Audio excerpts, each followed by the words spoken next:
ladies and gentlemen, Landyn here. I really hope that this sounds better than it used to.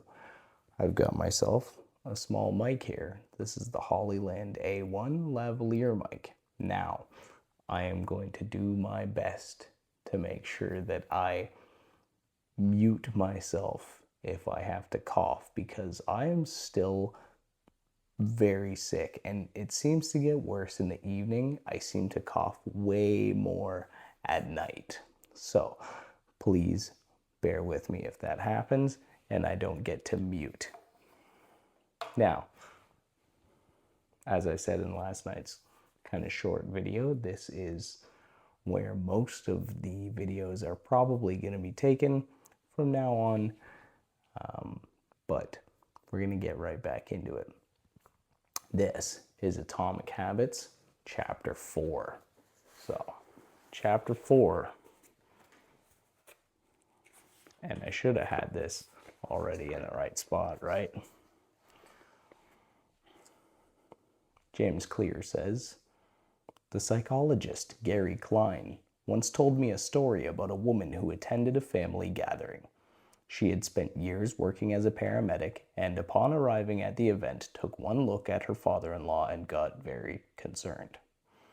'I don't like the way you look,' she said. Her father-in-law, who was feeling perfectly fine, jokingly replied, 'Well, I don't like your looks either.' 'No,' she insisted. 'You need to go to the hospital now.' A few hours later, the man was undergoing life-saving surgery after an examination had revealed that he had a blockage to a major artery and was at immediate risk of a heart attack. Without his daughter-in-law's intuition, he could have died. What did the paramedic see? How did she predict his impending heart attack? When major arteries are obstructed, the body focuses on sending blood to critical organs and away from peripheral locations near the surface of the skin. The result is a change in the pattern of distribution of blood in the face. After many years of working with people with heart failure, the woman had unknowingly developed the ability to recognize this pattern on sight. She couldn't explain what it was that she noticed in her father-in-law's face, but she knew something was wrong." 1 second.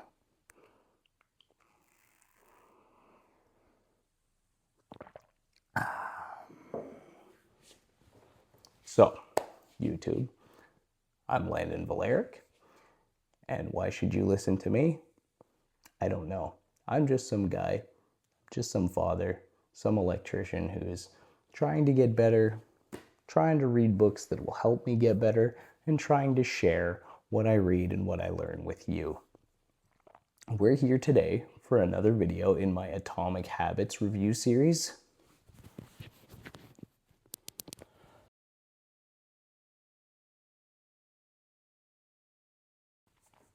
And today we're focusing on the 4th chapter of the book, titled "The Man Who Didn't Look Right." The above excerpt is the opening story for the chapter and the namesake of its title. And James Clear goes on to state how this phenomena of identification has been shown to exist across the world in all kinds of individuals, from military officers who can differentiate which of the 2 identical dots on the radar screen is an enemy craft, to museum curators who can determine an authentic piece of art from a very well-made counterfeit, to radiologists who can predict the location of a future stroke just from a brain scan, all the way to hairdressers who can tell that you're pregnant just by the way your hair feels. That's crazy. So, why is this? Well, your brain is a prediction machine. As I said in my Chapter 3 review, it's constantly analyzing new patterns, trying to solve new problems.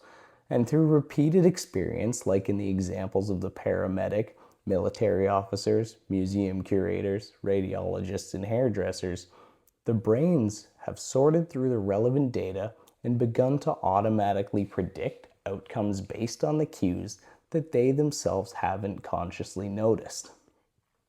James Clear states, excuse me, in the book that, one sec,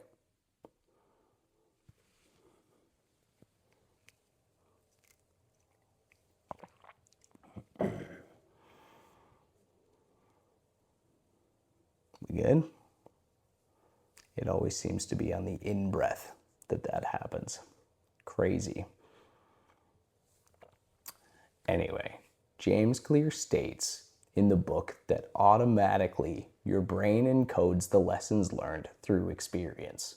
We can't always explain what it is we are learning, but learning is happening along the way, and your ability to notice the relevant cues in a given situation is the foundation for every habit you have.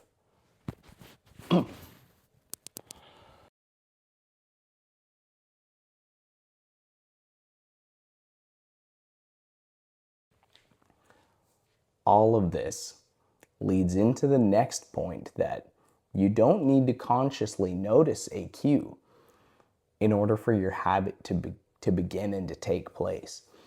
If you don't know what a habit cue is, you can go back and read my chapter 3 review, and that kind of goes over the 4 steps of habit building. So, now that can be good or bad, because as you repeat patterns, they become more and more automatic to the point where you don't even think about them. Reference back to my chapter 3 video again, when your phone buzzes, you check your phone. There isn't a conscious thought process there most times because we've done it so many times that it's become automatic. Phone buzzes, you put your hand in your pocket, you pull out your phone.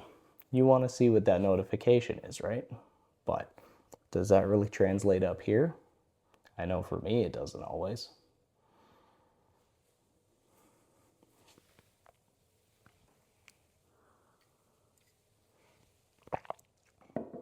But this is where James introduces the idea of becoming aware of our habits through something he calls the Habit Scorecard. This Habit Scorecard is a visual version of a point and call system. Now, if you don't know what a point and call system is, as far as I can tell, it's a system that was developed in the early 1900s when Japanese steam locomotive operators would look for signals, look at them, point at them, and call out the status of those signals to one another. And it turns out that that was such an effective way to reduce errors and accidents in the Japanese railways that it's still in use today by many major locomotive systems like the MTA subway in New York City, although they use a modified point-only version, the Toronto TTC, as well as many airlines. Have you ever heard your pilot over the radio calling out different statuses on the airplane? Apparently, that's not only in the movies. And yes, the Japanese railway system still uses pointing and calling today. If you'd like to read the book, James has a cool story about that. The reason this is such an effective process is because it increases the awareness of the operators and makes a non-conscious habit a more conscious action. Okay, so how does this apply to us? And what is a habit scorecard? Like I said, the habit scorecard is a visual version of a point and call system. It effectively makes you visually aware of your daily habits. So here's how it works. First of all, you'd make a list of your daily habits. And once you have your list, you have to detail out whether each item on the list is a positive, neutral, or negative habit relative to your goals. It's important to keep your goals in mind so you can orient your perspective as to whether a habit is effective at making you into the person you want to be or not. So, when you categorize the habits on your scorecard, you should be categorizing them based on whether they have a long-term positive impact, a neutral impact, or a long-term negative impact on both your goals and your well-being. Now, the goal of the scorecard is to fulfill the same function as the point and call system. It brings awareness to your habits and allows you to objectively look at them, the positive, the neutral, the negative. And it allows you to observe them from the outside of what a habit might look like. James Clear gives the example of eating a chocolate bar every morning and non-judgmentally observing that you eat this chocolate bar every morning and then saying to yourself, quote, "Oh, how interesting that they would do such a thing," unquote.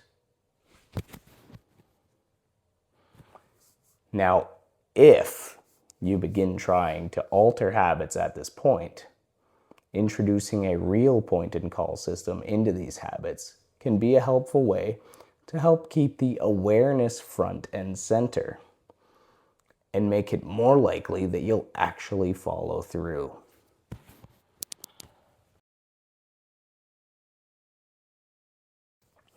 Relating this back to my own habits, when I'm particularly tired, or before I had my barcode alarm, I used to say to myself at night, I am going to wake up at 4 a.m.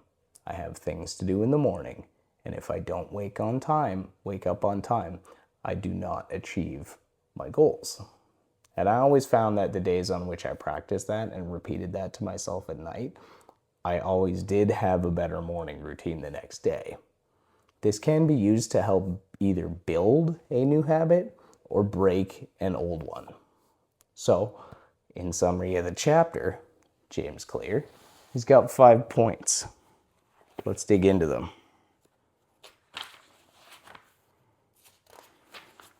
And give me one more second because I might have to cough again.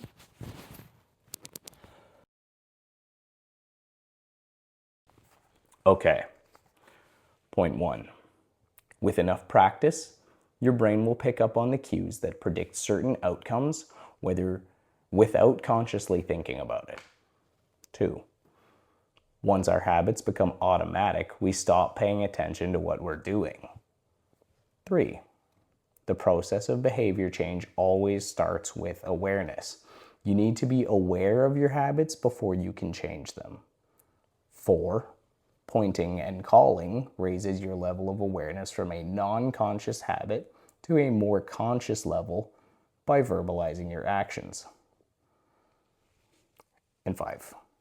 The Habits Scorecard is a simple exercise you can use to become more aware of your behavior. So, guys, I hope you enjoyed the video. I hope you enjoyed this review of Chapter 4 of Atomic Habits by James Clear. So please, like and subscribe if you've enjoyed it. I'm already open to taking comments on what books you think maybe I should start reading next. Let me know in the comments how you feel about the chapter, what you think I should read next, how the mic is. Please, tell me, how can I make my throat less tickly as well? I'd love to hear your homemade remedies and stuff. Because, guys, this is unreal. The last time that my kids started Montessori, I think I said this in yesterday's video. My kids started Montessori school, and I've just been in sickness to sickness to sickness ever since.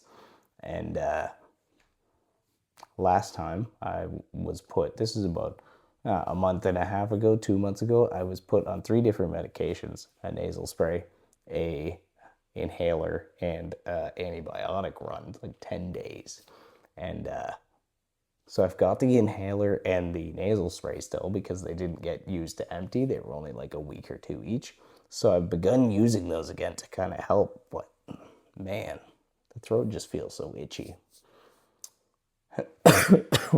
Excuse me, guys. We almost made it through with minimal coughing. Anyway, it's starting to get better. I can kind of see the light at the end of the tunnel. Let me know what you think of the new kind of backdrop too.